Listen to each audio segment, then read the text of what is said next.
Long ago, in the heavenly realms, God created angels to serve as his messengers and warriors and worship him. Among them, one shone brighter than the rest, Lucifer, the morning star. He was crafted from the purest light, blessed with beauty, wisdom, and power beyond any other. Lucifer was the most beloved of all angels, the brightest star in the heavens. But with such greatness came pride.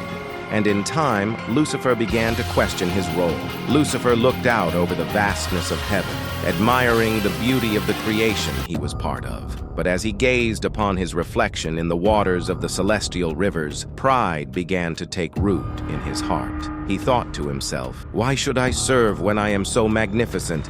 Should I not rule alongside God or even above him?" The seed of pride had been planted, and it began to grow. Lucifer's pride grew into ambition, and soon he began to speak of rebellion. He gathered other angels, those who admired his strength and beauty, and together they plotted to overthrow the throne of heaven. The air in heaven grew heavy with tension, as whispers of discontent spread. Lucifer's followers grew in number, and the once peaceful realm was on the brink of war.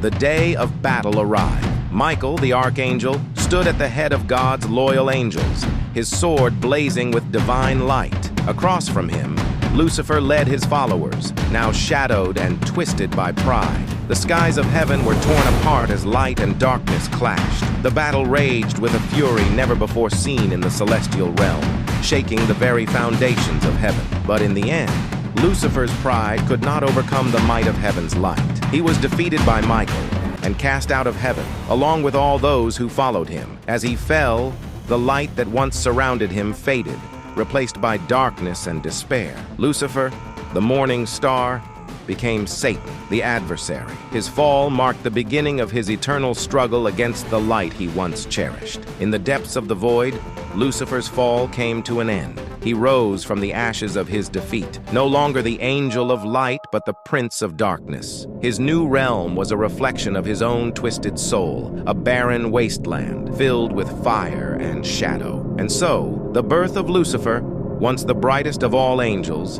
became the beginning of darkness. His pride had led to his fall, and from that fall, the darkness spread, forever opposing the light. But Lucifer's story did not end with his fall. From his dark realm, he vowed to oppose God and his creation for all eternity. The struggle between light and darkness, good and evil, had begun, and it would continue until the end of time. And so the tale of Lucifer's birth reminds us that pride can lead even the brightest to fall, and that the struggle between light and darkness is one that will never cease.